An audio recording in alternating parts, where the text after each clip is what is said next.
तालुक्यात ठिकठिकाणी शासकीय विकास कामे व खासगी बांधकाम सुरू आहेत, ज्यामध्ये प्रामुख्याने रस्ते बांधकाम, इमारती बांधकाम व इतर प्रकल्पांचा समावेश आहे.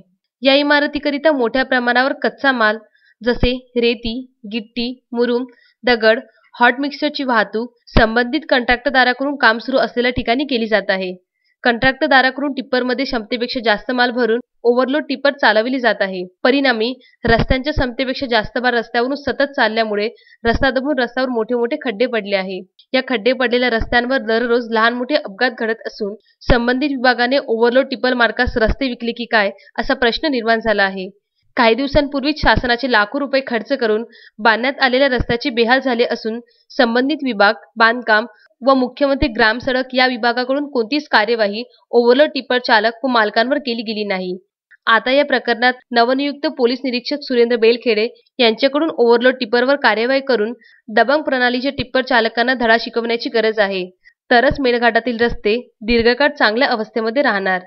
तस्मीन शेखसह सुलेमान मेमन, जुगल किशोर जयस्वाल, विदर्भ न्यूज, धारणी.